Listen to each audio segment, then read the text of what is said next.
Brothers and sisters, Assalamu alaikum jami'an wa rahmatullahi wa barakatuh. Last night we began a discussion on the topic of nifaq, the topic of hypocrisy. And we mentioned that Allah subhanahu wa ta'ala has devoted a lot of attention to this topic. The topic of hypocrisy is covered across 17 chapters in the Qur'an. There is an entire surah named after munafiqeen, Surah al-Munafiqun. And there are perhaps hundreds of verses in the Qur'an where Allah subhanahu wa ta'ala speaks about this spiritual disease. And indeed Allah subhanahu wa ta'ala, He describes it as a very dangerous spiritual condition. When Allah subhanahu wa ta'ala speaks about munafiqeen, He says, فِي قُلُوبِهِمْ مَرَضٌ فَزَادَهُمُ اللَّهُ مَرَضًا. That in their hearts is a disease, and Allah subhanahu wa ta'ala, He allows this disease to increase. So in the same way that faith, that iman has darajat, that faith has degrees and levels, hypocrisy also has degrees and levels. And as I mentioned last night, it's important that we do not think about munafiqeen in only historical terms.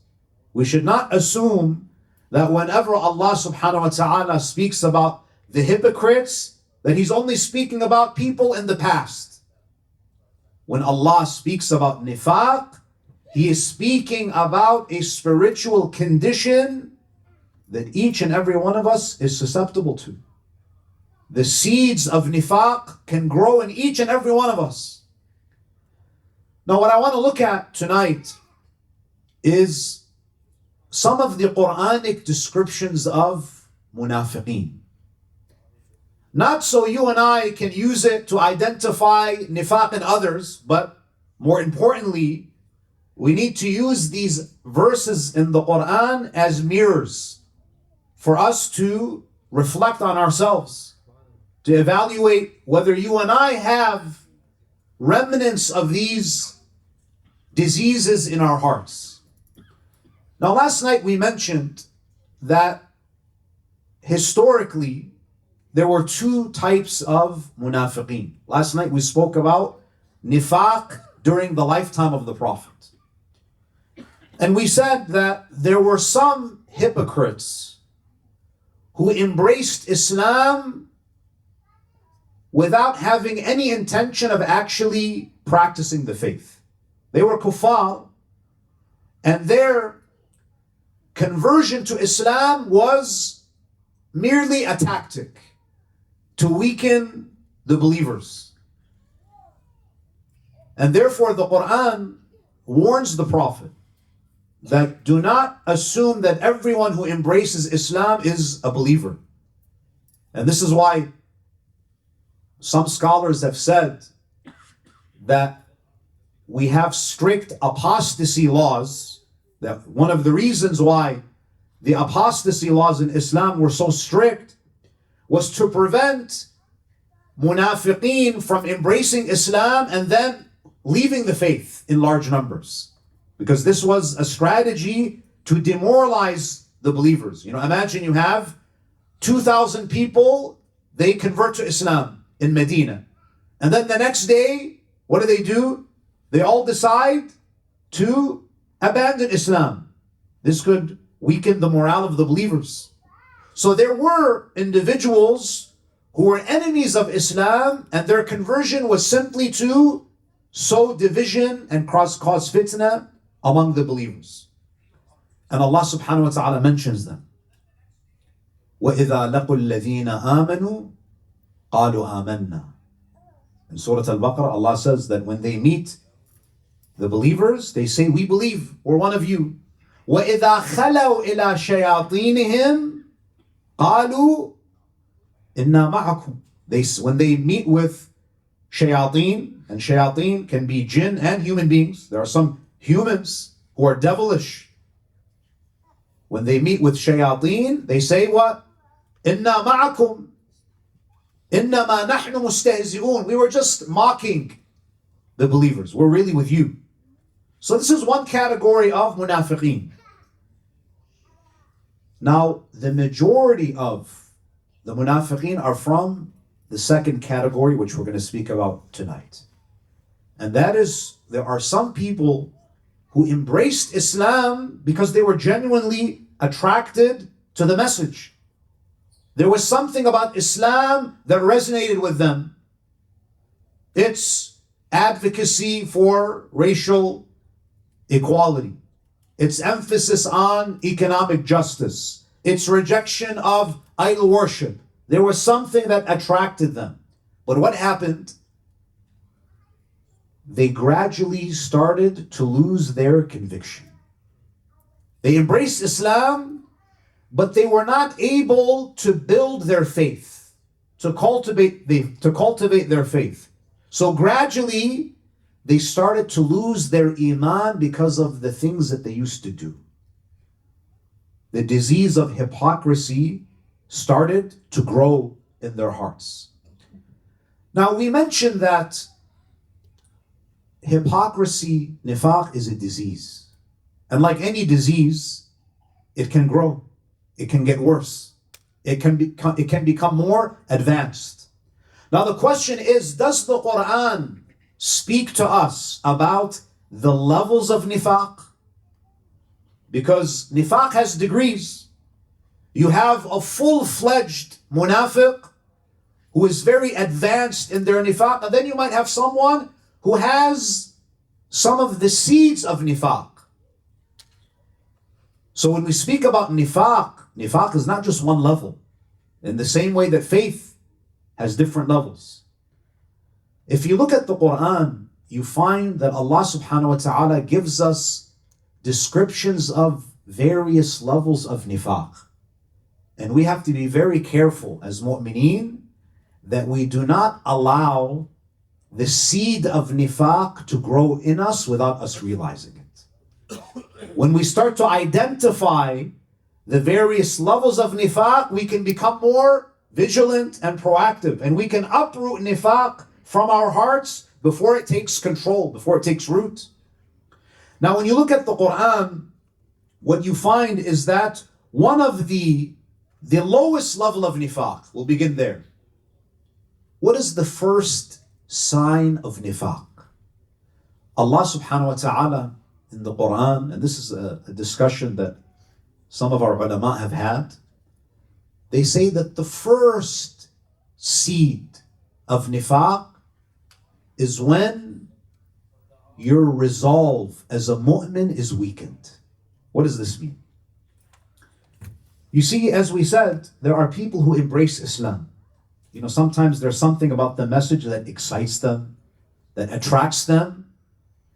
But there are many people, they have this idea that when I become religious, my life should become easier. My life should be smooth. So there is this wrong perception that the closer I become to God, the less problems I should have in my life. Their resolve is weakened. They don't want to be tested. This is the first seed. And Allah subhanahu wa ta'ala, He alludes to this.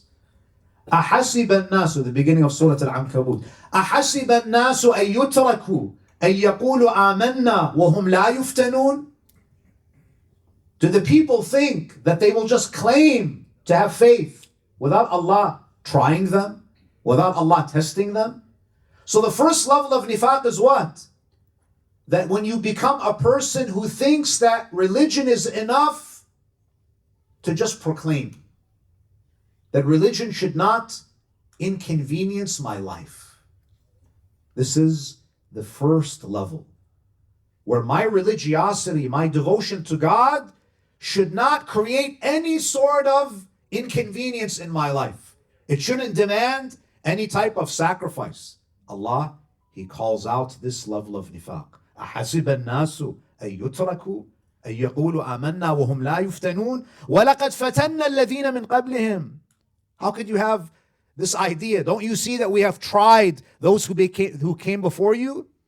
فلا يعلمن الله الذين صدقوا ولا يعلمن الكاذبين. Allah needs to expose, He needs to distinguish the true believer from the false believer. This is one level of nifaq. Now, if this level of nifaq, if it goes untreated, and inshallah tomorrow night we'll speak about some of the practical things that we can do to eradicate hypocrisy from our hearts. The first level of nifaq is weak resolve, an expectation that I am religious, I am mu'min, and God should not test me or try me or put my faith to the test. The second level of nifaq, when you have a disease and you don't treat it, what happens? It gets worse. It gets more severe. What is the second degree of nifaq? The second degree of hypocrisy is when you develop a resentment towards some of the teachings of Islam. You start to see some aspects of the religion as what? Restrictive. There's a resentment for some of the laws of Islam. For example, there might be, and this is not something that necessarily needs to be uttered, in your heart, you find that some of the laws of Islam are limiting my freedom, limiting my ability to succeed and achieve. For example, the prohibition of shaking hands with the opposite gender. You have some resentment towards this ruling. The obligation of donning the hijab. You might not say it, but in your heart, you feel that religion is restricting me. Allah subhanahu wa ta'ala, what does He say about the majority of people when they think about religion? A lot of people, they have this attitude. لَقَدْ جِئْنَاكُمْ بِالْحَقِّ Surah 48, Ayah 78. لَقَدْ جِئْنَاكُمْ بِالْحَقِّ We have brought to you the truth. وَلَكِنَّ أَكْثَرَكُمْ لِلْحَقِّ كَارِهُونَ But unfortunately, the majority of people, they do not like the truth. Because the truth is not always sweet. The truth requires what? It requires sacrifice. The truth is bitter sometimes. In the same way that sometimes medicine is bitter, medicine is good for you. You need it, but it's bitter. Some of the laws of Islam, they might be bitter, but they're necessary. They're good for you. The second degree of nifaq is what? To have resentment towards the truth, to some of the teachings of the religion. Now, when you have this, if you have a resentment towards a certain Islamic teaching, what you should do is maybe humble yourself to try to understand the wisdom, to research deeply to understand why did God legislate this. That who legislated this law? Allah Azza wa Jal, the All-Knowing. So just because it might inconvenience you, it doesn't mean that it's not good for you. We're ignorant of many things that are beneficial to us. So this is the second level of nifaq, resentment. This idea that religion is restrictive. Now, if this goes untreated, what happens? The disease of hypocrisy, it grows. Nifaq begins to fester. The third level of nifaq is what? When you reach a point where you only practice Islam in public. You only practice, you observe the laws of Allah only when there's an audience, only when someone is watching you. You come to the masjid, it's salah time, you'll stand and pray. But at home, God forbid, maybe you don't pray. You'll participate in religious rituals when there's an audience, when it's in public. And Allah subhanahu wa ta'ala, He describes this mindset, this level of nifaq in Surah An-Nisa, ayah 142. وَإِذَا قَامُوا إِلَى الصَّلَاةِ When they stand for prayer, what happens to these people? قَامُوا كُسَالَى Allah describes the hypocrites. He says when they stand for prayer, when it's the time of salah, they don't yearn for prayer. They don't see prayer as an honor or as a privilege. They get up for prayer lazily. They're lazy about it. يُرَاءُونَ النَّاسِ They pray so that they can show off. They pray to show people that they pray. They pray to show off. وَلَا يَذْكُرُونَ اللَّهَ إِلَّا قَلِيلًا But in reality, they don't remember God. When they're alone, when there's no audience, there's no mindfulness of Allah subhanahu wa ta'ala. So religion becomes what? Religiosity becomes performative. It becomes an act. You're only religious in public.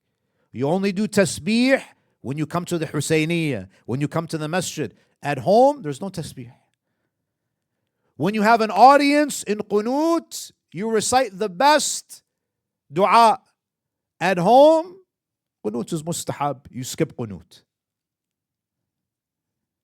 When you recite Qur'an in salah, you sound like Abd al-Basit when it's public. At home, Bismillah ar-Rahman ar-Rahim, you finish the entire salah in 2 minutes. This is what? This is a sign of nifaq. This means that there is a degree of nifaq in your heart because you only practice when you have an audience, when you're in public. And then another level of nifaq, the fourth level of nifaq, is that you start to swear using false oaths.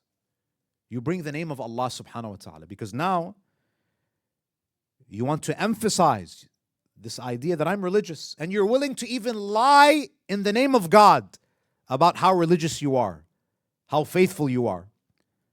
So they don't hesitate to swear false oaths.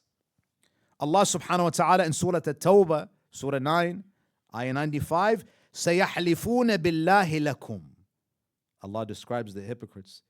They will swear by God's name to you because they feel they want to compensate for their lack of iman by doing what? By doing qasam, by using the name of God, by mentioning these slogans. سَيَحْلِفُونَ بِاللَّهِ لَكُمْ إِذَا انْقَلَبْتُمْ إِلَيْهِمْ لِتُعْرَضُوا عَنْهُمْ They'll swear in the name of Allah that they're religious, they're pious, just so you can get off of their back. This can even happen in our homes. Your parents ask you, did you do your salah? Wallahi, I prayed. You didn't pray. But you invoke the name of Allah just to silence anyone who might criticize you. This is a sign of nifaq. Because what does this mean? It means that you are more concerned about people's opinion of you than God's opinion of you. This is a level of hypocrisy. And then what happens? The disease begins to grow even more. And then you come to the next level of nifaq, which is what? You begin to actually ridicule the teachings of Islam. You see, in the earlier stages of nifaq, you saw religion as restrictive. There was frustration. But now, now it's ridiculing, making fun of the teachings of Islam, ridiculing the faith. Allah subhanahu wa ta'ala, He mentions this attitude in the Quran, in Surah At-Tawbah, ayah 124. وَإِذَا مَا أُنزِلَتْ سُورَةٌ When a surah of the Quran is revealed, a surah that has ayat, that has reminders, that has admonishments, what is the reaction of the munafiqeen? فَمِنْهُمْ مَنْ يَقُولُ أَيُّكُمْ زَادَتْهُ هَذِهِ إِيمَانًا Which one of you, the munafiqeen will say when the ayat are being revealed, which one of you has had their faith increased? Meaning that they belittle these ayat. They make a mockery of the faith. And if you look at some of the teachings of Islam, an example, you might have someone who says, why is it that we can't eat meat that is slaughtered by a non-Muslim? What's the difference? You mean to tell me that Allah subhanahu wa ta'ala is going to punish me if I eat a Big Mac? Allah subhanahu wa ta'ala, He's going to send me to the hellfire because 3 strands of my hair are showing? When we use this language, what are we saying? We're making a mockery of the religion. It's not about the 3 hair strands or the burger. It's about respecting the law of God.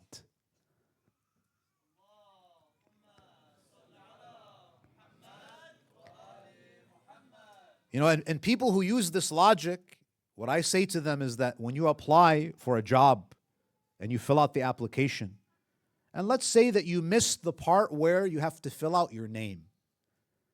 It's like someone fills out the entire application, but you didn't put your first name and your last name. And you say, you're telling me that I filled out the entire application, and just because I didn't write my first name and my last name, my application is rejected? Yes. Because applications have rules. It's not just about your name, it's about respecting the process. The same logic applies. It's not about the smallness of the issue, it's about whether you observe the boundaries of Allah or you don't. So this level of nifaq is when you start to make a mockery of the faith. And then the most serious level of nifaq is when you develop outright animosity towards Islam and the Muslims, whereby now it's not just an individual problem. Now you look at other believers with enmity, and you start to plot and strategize against them, where now you're actually trying to derail others from the path of God. And we spoke about people who are like this. Now, if you look at some of the other Qur'anic descriptions, it's amazing how much the Qur'an speaks about munafiqeen. One of the qualities of the munafiqeen is that when it comes to religion, they only want religion to be something that is on the tongue. If you look at, for example, Surah Al-Baqarah, ayah number 8, the hallmark of the munafiq is that they do a lot of talking and there's very little action. Allah subhanahu wa ta'ala, what does He say? وَمِنَ النَّاسِ مَن يَقُولُ, and from among the people are those who are always saying, آمَنَّا بِاللَّهِ وَبِالْيَوْمِ الْآخِرِ. The munafiq is always saying that they believe in God and the final day. They're always talking. But this belief in Allah and in the final day, it's not reflected in their actions. It's just on their tongues. Religion has become what? Just a collection of slogans. This is exactly the description that Imam al-Hussein salawatullahi alayhi gave. Allahumma salli ala Muhammad wa ala Muhammad. When you think about what happened to Imam al-Hussein and his companions, I'm sure all of us wonder, you have all of these Muslims, all of these people who pray, all of these people who supposedly practice the religion, how come they didn't support Imam al-Hussein? Where was everybody? And Imam al-Hussein, he answers. He says, "An-nasu abidu dunya." Imam, what does he say? He says, people, they're slaves of this dunya. So where does religion come to play? What role does religion have in their lives? وَالدِّينُ لَعِقٌ عَلَىٰ أَلْسِنَتِهِمْ. And religion is just something that, it's like a lick on their tongues. That's it. People just like to just taste religion, just a little taste. They don't want to actually consume it and make it a part of themselves. Just a little lick, that's it. وَالدِّينُ لَعِقٌ عَلَىٰ أَلْسِنَتِهِمْ فَإِذَا مُحِّصُوا بِالْبَلَاءِ قَلَّ الدَّيَّانُونَ. The moment they're tested, the moment I have to actually make sacrifices, no, I'm not willing to inconvenience myself in the least. Islam is just like an accessory. I like to carry it around, but the moment the bag is a little too heavy, I'll drop it. This is Allah subhanahu wa ta'ala's description of munafiqeen. For them, it's just religion is just talk. And then Allah subhanahu wa ta'ala, He also says that another quality of the munafiqeen is what? They're deceptive. They're manipulative.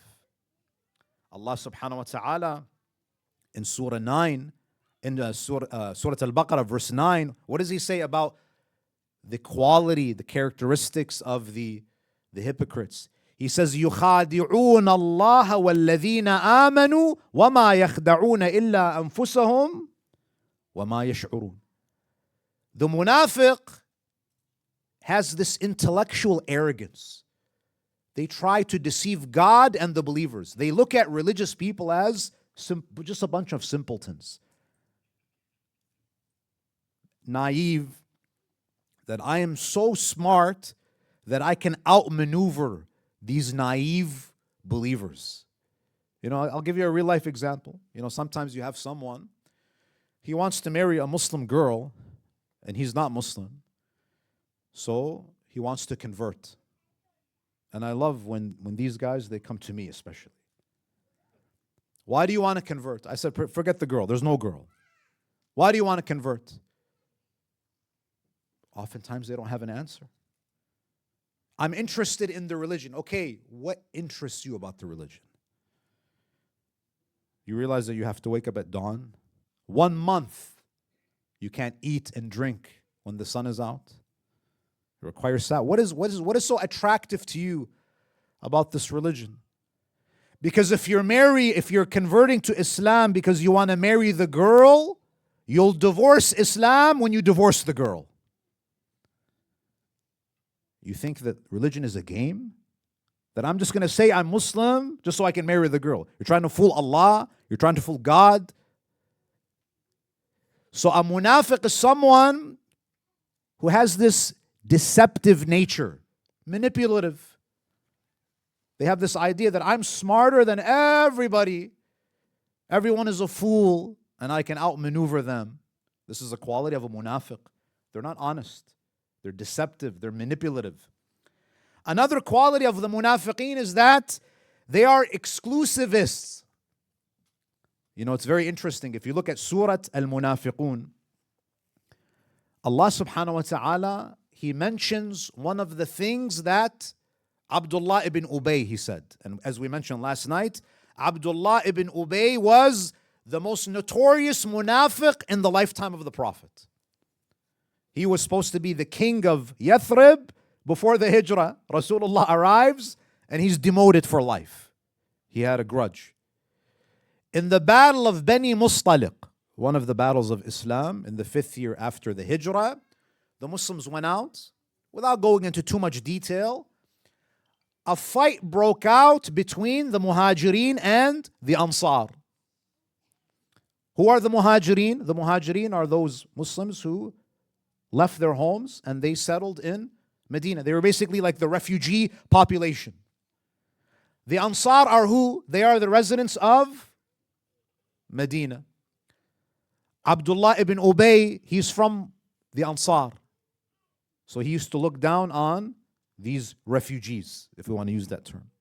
So what does he say? The moment there is a clash, a conflict between the Muhajirin and the Ansar, what does Abdullah ibn Ubay do? This munafiq, look at what he says in ayah number 8 of Surah Al-Munafiqun. يَقُولُونَ لَإِن رَّجَعْنَا إِلَى الْمَدِينَةِ لَيُخْرِجَنَّ الْأَعَزُّ مِنْهَا الْأَذَلُّ. He says, when we go back to Medina, we're going to kick out the low-class people. Meaning that these muhajirin, these refugees, we're going to kick them all out of Medina, and Medina is only going to be a place that houses sophisticated people, like the Ansar. So the quality of the munafiq is that a munafiq is not inclusive. A munafiq wants to treat religion as if it's a country club, that it's only for my people. So if you and I if we are exclusivists, if we try to push other mu'mineen out, if we're not welcoming, if we want to treat the religion as if it's a private club, that means what? That means this is one of the seeds of nifaq. This is one of the seeds of hypocrisy. Another quality of munafiqeen that we find in the Quran is that the munafiq is terrified of death. Terrified of death. Allah subhanahu wa ta'ala in Surah An-Nisa, ayah 77.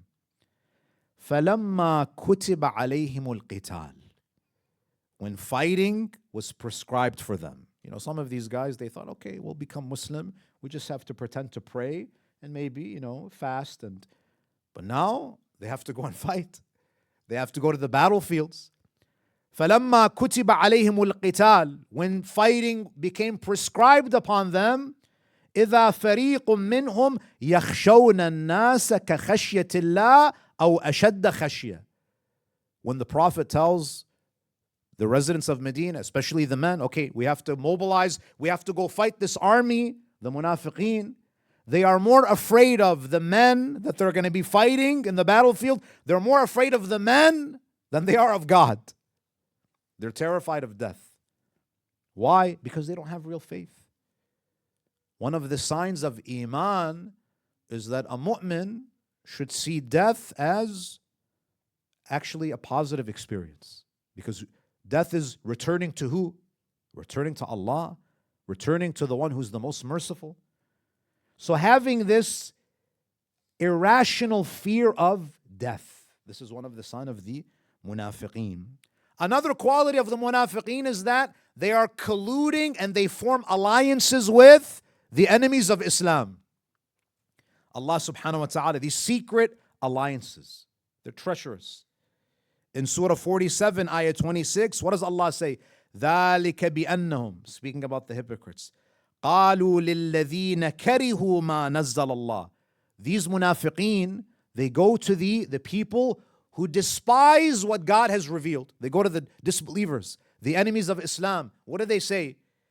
سَنُطِيعُكُمْ فِي بَعْضِ الْأَمْرِ. We will obey you when it comes to certain matters. Meaning that they have one foot on the side of the enemies of Islam and one foot with the mu'mineen. They're trying to play both sides. They have these backdoor deals. And if you think this doesn't happen today, it happens today. You might have someone that comes to the masjid pretending to be a mu'min and they're working for some, agency, spying on mu'mineen, collecting information. People are like that. This is a sign of nifaq, to surveillance your own community, to act as an informant. This happened during the time of the Prophet. It happens today. You might have someone who comes, Salatul Jumu'ah, praying, but what? He's a spy. He's a mole. They have these secret alliances. And of course, we mentioned this idea of being lazy in worship.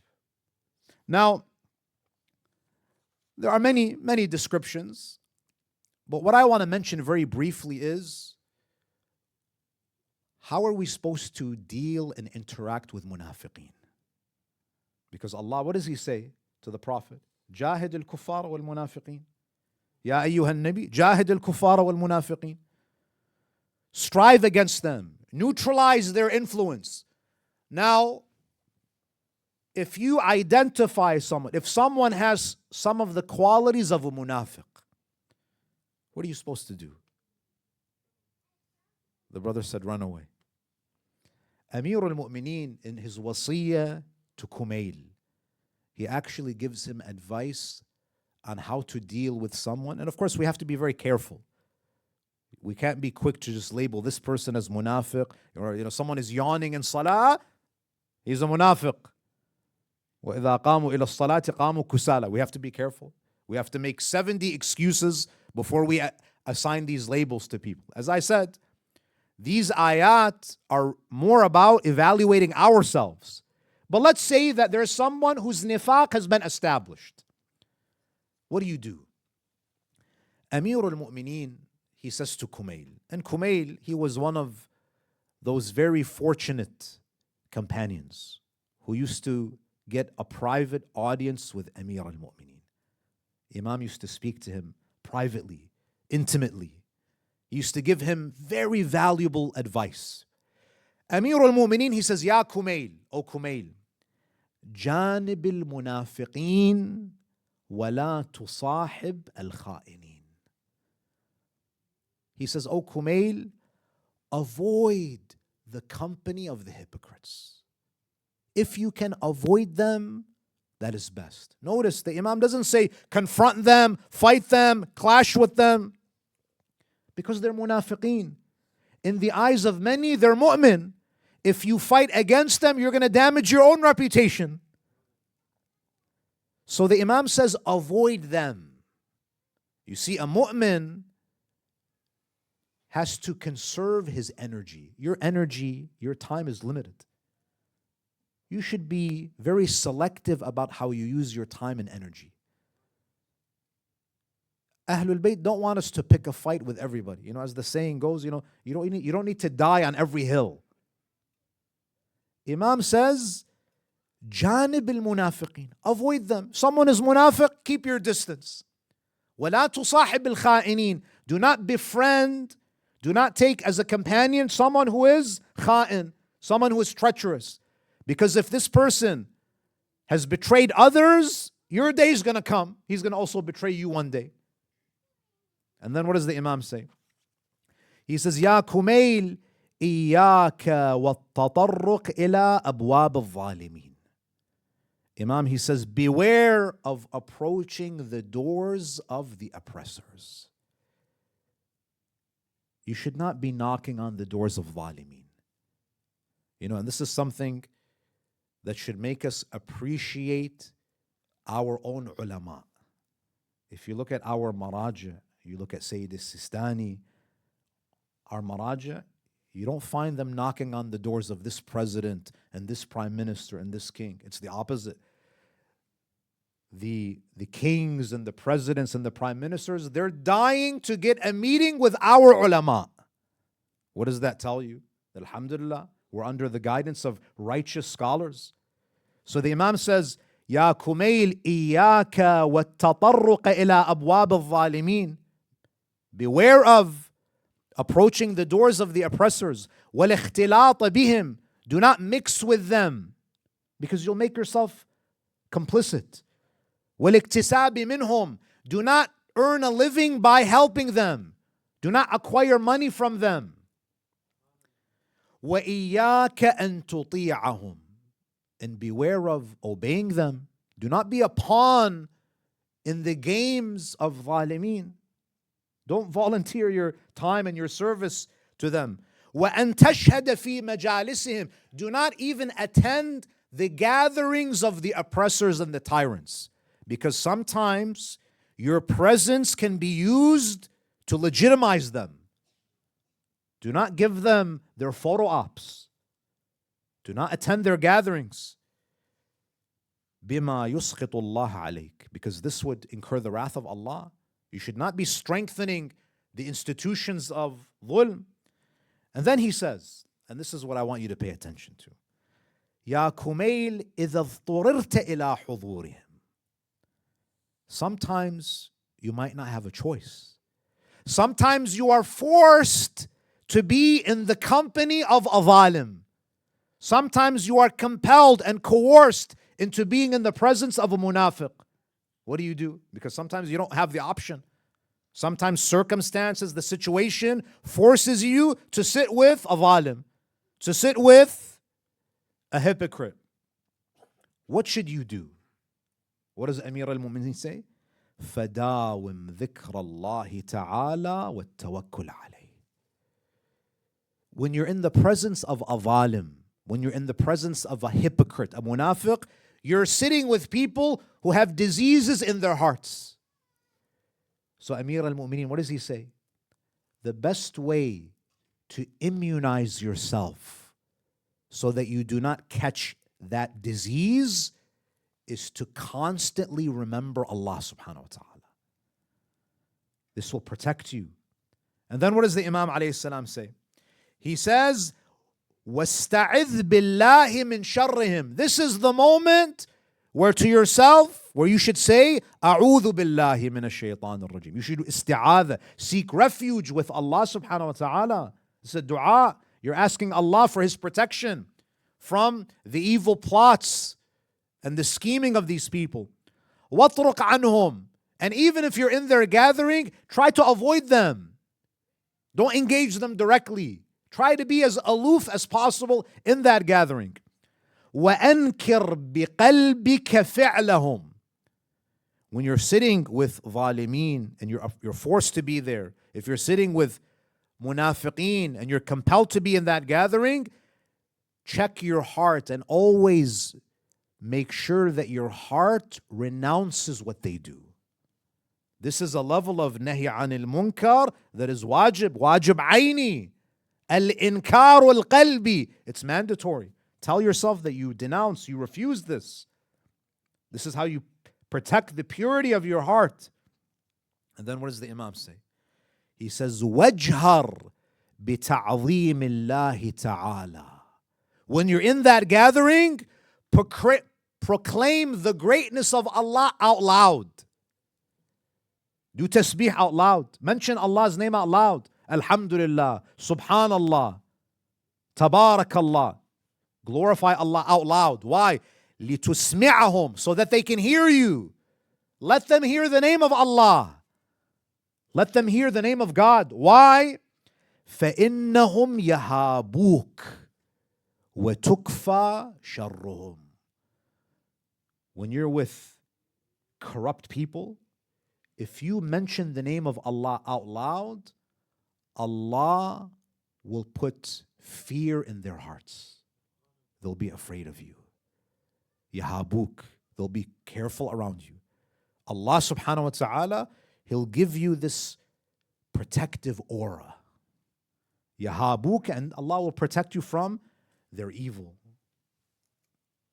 Amir al-Mu'mineen, he gives us this valuable advice on how to think, what to say, what to feel when we are in the presence of munafiqeen.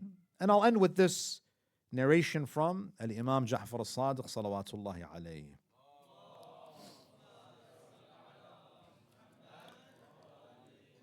Imam al-Sadiq alayhi salam, he says, ثلاثة لا يجهل حقهم إلا منافق معروف بالنفاق.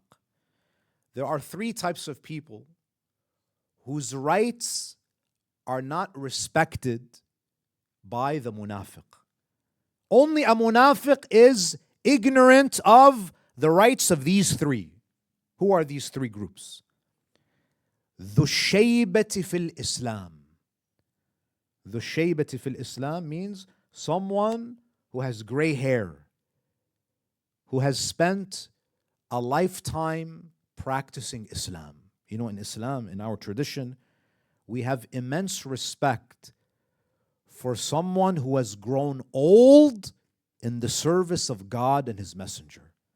There's a type of spiritual seniority. They've done decades of ibadah, decades of salah and siyam. That service, you know, just like when someone serves in an army, in a government, there's a certain level of respect that that country shows to someone who has spent decades in service. Allah subhanahu wa ta'ala, if there's a mu'min who has been worshiping Him for a long time, so much so that they have gray hairs in their beard, or they have gray hairs on their body because of how old they've become in the service of God, such a person should be respected. But a munafiq doesn't respect the shaybati fil Islam. The second person that the munafiq does not respect and he does not observe the right of is وَحَامِلَ الْقُرْآنِ. Hamil al-Quran is a carrier of the Quran, not just a reciter of the Quran. A carrier of the Quran is someone who knows the Quran, who is familiar with the Quran, and who embodies the teachings of the Quran. Only a munafiq undermines such a person. Only a munafiq neglects the right of such a person. And then finally the Imam says, وَالْإِمَامُ الْعَادِلِ. And a just Imam. A just Imam is not respected and honored by the munafiq. And this makes you think that if Imam al-Sadiq says, if someone is old, an old mu'min, if someone is an old mu'min, a sign of nifaq is that that person doesn't respect that old mu'min. And this is an ordinary mu'min. A sign of hypocrisy is to disrespect and undervalue an old believer. A sign of nifaq is to undermine and disrespect a carrier of the Qur'an.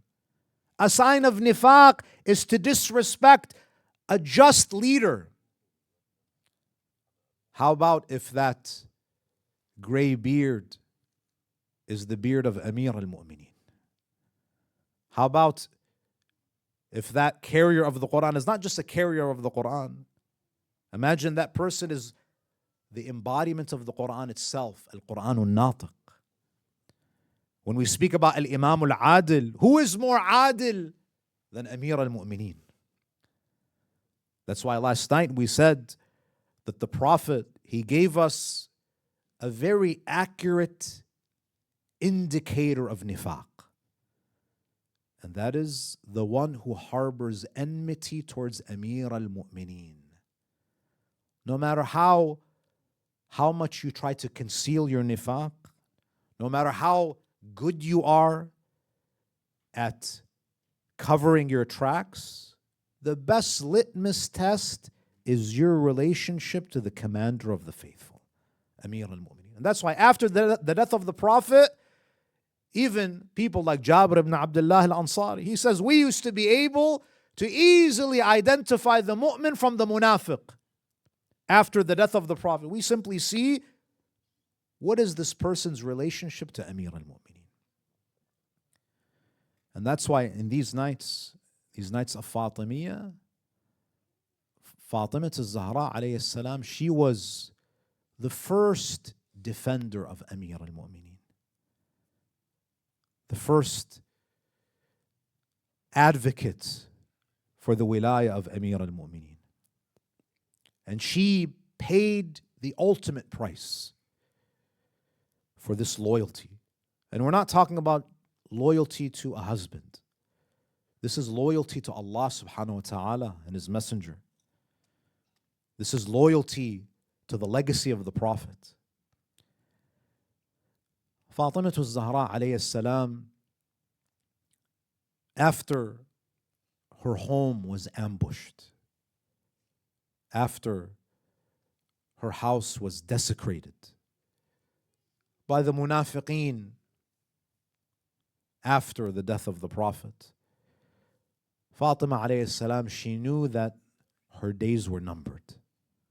It was known that Fatima al-Zahra would be the first one to be reunited with Rasulullah. It is said that when the Prophet was on his deathbed, it was Fatima alayhi salam who was sitting beside him. This is where every daughter should be when her father is on his deathbed. She was sitting beside her father, and Rasulullah, his condition was deteriorating. The Prophet, he would go in and out of consciousness. And Fatimiyyah al-Zahra, imagine how attached she was to the Prophet. She was only 18 years old, the teenage daughter of the Prophet. She would look at him, and you can imagine what she felt when the Prophet would go unconscious. When she saw the Prophet in that condition, she started to cry. She started to weep bitterly. When the Prophet would regain consciousness, he would see Fatima alayhi salam there, and he would whisper into her ear, and she would cry even more. And then after a short while, he would whisper something else into her ear, and then a smile appeared on the lips of Sayyidah Fatima. And she was later asked, Ya Sayyidat al-Nisa, what happened on that day when you were sitting beside your father? He whispered something into your ear that made you weep so bitterly. What did he tell you? She said that he told me, "Oh Fatima, I will not survive this. That soon I'm going to leave this world." And she said that when the gravity of that reality settled in my heart, I couldn't hold back my tears. That we are really farewelling the Messenger of Allah. So what did he tell you that made you smile, O Fatima? She said that he told me that you are the first one who will join me. You're the first one who's going to see me. You're not going to remain long after me. And I smiled because I didn't want to continue living for too long. She saw that as a glad tiding. In her last days, she calls upon Amir al-Mu'mineen. She says, "Ya ibn al-Am." Amir al-Mu'mineen was her husband, her cousin. She knew him very well. And they had a very beautiful, blessed marital life. They built the best family. And we are benefiting and we're reaping the fruits of that marriage even until today. She says, "Ya Amir al-Mu'mineen, there is something in my heart that I want to share with you. You know that I'm not going to stay for here forever. I'm approaching my end and I have a wasiyah that I want to give to you." Amir al-Mu'mineen alayhi salam, he says, "O daughter of Rasulullah, of course. Tell me whatever your wasiyah is and I will execute exactly what you wish." When Fatima alayhi salam told him that I'm approaching my end, it is said that they cried together. You can imagine how painful that moment was. That Ali and Fatima, they're sharing these final days together and they're crying together. Until Fatima alayhi salam, she says, "Ya ibn al-Am, ma ahidtani kadhiba wala khair." "Oh Ali, have I not been a good wife to you? Ma ahidtani kadhiba wala khair." "Oh Ali, I have never lied. I have never betrayed. وَلَا خَالَفْتُكَ مُنْذُ عَاشَرْتَنِي." And I have never disobeyed you from the moment that we got married. Amir al-Mu'mineen alayhi salam, he says, "Ya bint Rasulillah, أنت أعلم وأبر وأتقى من أن أوبخك بمخالفتي." That, "Oh Fatima, you are too noble, you are too pious for me to ever rebuke you. You are the best wife. What is your wasiyah?" And Amir al-Mu'mineen alayhi salam, he says to her, يعز علي فقدك ومفارقتك. That, "Oh Fatima, it's not easy for me to lose someone like you." He says, "Wallahi لقد جددت علي مصيبة رسول الله." "Oh Fatima, losing you is renewing the tragedy of losing Rasulullah." That losing you is just repeating the agony that I felt when Rasulullah left this world. Fatima alayhi salam, she says, "Ya ibn al-Am, I have some requests. The first request is, oh Ali, I want you to marry after me. Because a man cannot be without a wife." And she mentions that I want you to marry this lady because she is very affectionate with Hassan and Hussein. I want them to have someone to look after them. She mentions her children.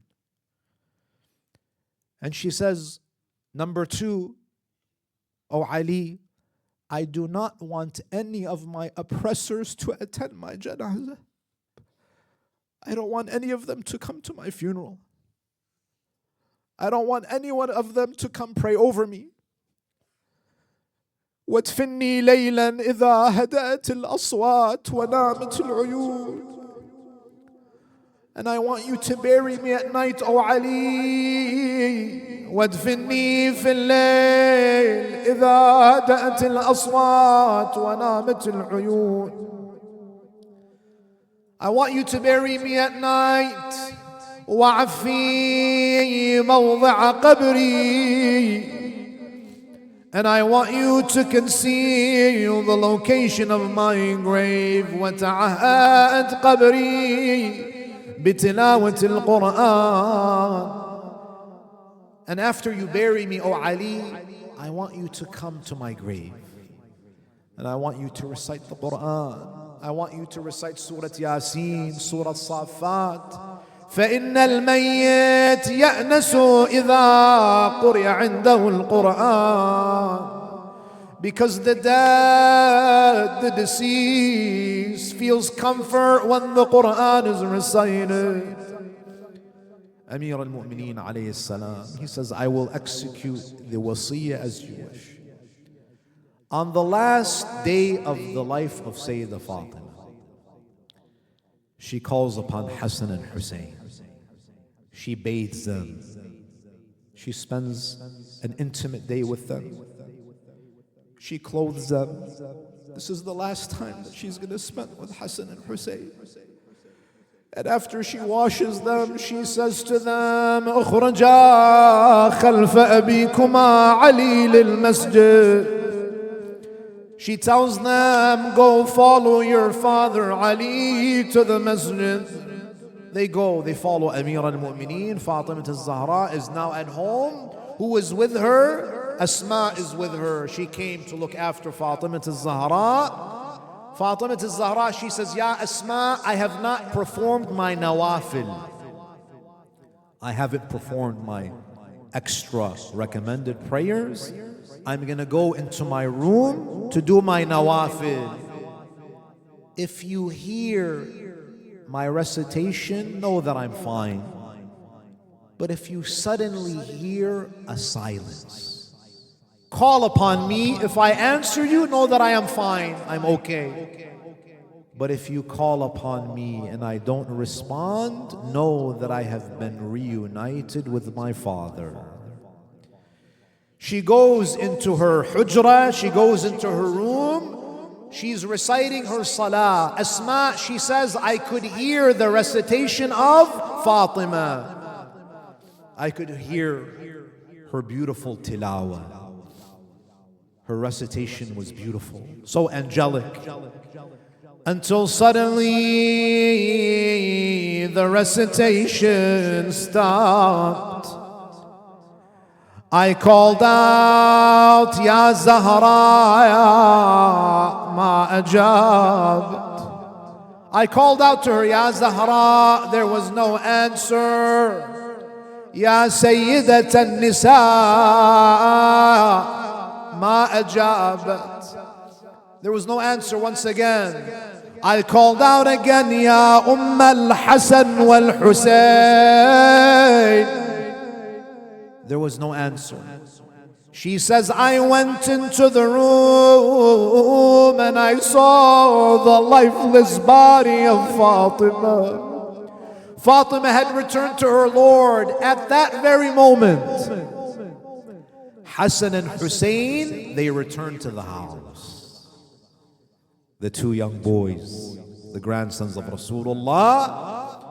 The moment, Asma says, the moment they entered, they said salam. The first question they asked me, they said, Ya Asma, ayna ummuna Fatima. They said, where is our mother Fatima, O Asma? She said, I did not want to break the news to them, so I ignored their question. I said to them, sit down, O Hassan and Hussein, let me prepare some food for you. They sit down. She goes and prepares food to them. She brings the food. She says to them, Kula ya nura aynay Rasulillah. Eat, O the beloveds of Rasulullah. Asma says, when I served them the food, Hassan looked at Hussein and Hussein looked at Hassan. And then they both looked at me and they said, Ya Asma, من أين علمت أننا نأكل وأمنا فاطمة ليست معنا? When have you ever seen us, O Asma? When have we ever had a meal without our mother Fatima? فأحس قلب الحسين بالشر. At that moment, Imam al-Hussein, the young Hussein, he could sense that there was something wrong. They both ran into the room of their mother and they saw the deceased body of their mother. Imagine the scene.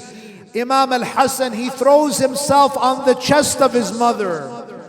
And al-Hussein alayhi salam, he's clinging to the feet of Fatima. He's kissing the feet of his mother. He's crying out, Ya Ummah, kallimini, ana azizuk al-Hussein. Oh my mother Fatima, speak to me. I am your beloved Hussein. Al-Hasan alayhi salam, he cries out, Ya Ummah, كلميني قبل خروج روحي من بدني. The boys, they stand up. Now they have to break the news to who? They have to go break the news to their father, Amir al-Mu'mineen alayhi salam. They rush to the masjid. They enter the masjid crying. They cry out, Ya Abana, يا أمير المؤمنين لقد ماتت أمنا فاطمة رحم الله من نادى وفاطمة. Amir al-Mu'mineen alayhi salam, the moment he hears that Fatima has left this world, the narrations say that Amir al-Mu'mineen fainted. Amir al-Mu'mineen alayhi salam, he fell unconscious. Amir al-Mu'mineen, he comes to the home and now he has to wash the body of Fatima. He has to wash the blessed body of a Sayyid al-Zahra. The narrations say that as he's preparing the body for the funeral, he's washing the body with the assistance of some of the women of Bani Hashim. He's washing. Suddenly Amir al-Mu'mineen alayhi salam, he steps away from the body. He goes and he sits in one of the corners of the room. Amir al-Mu'mineen alayhi salam begins weeping. They say to him, Ya Abul Hassan, Ya Amir al-Mu'mineen, we're washing the body of Fatima, we're doing ghusl al-mayyit. Why did you stop? Why are you crying? He says that when I was washing the body of Fatima, my hand touched the rib of Zahraya. My hand touched the broken rib. By Allah, she did not tell me that her rib was broken. La hawla wa la quwwata illa billahi al-ali al-azim. وسيعلم الذين ظلموا أي منقلب ينقلبون والعاقبة للمتقين. We ask Allah subhanahu wa ta'ala to accept our deeds, to forgive us our transgressions. We ask Allah subhanahu wa ta'ala to honor us with the shafa'ah of Fatimah al-Zahra alayhi salam on the day of Qiyamah, on the day of judgment. يوم لا ينفع مال ولا بنون إلا من أتى الله بقلب سليم. وآخر دعوانا إن الحمد لله رب العالمين وصلى الله على محمد وآله الطاهرين.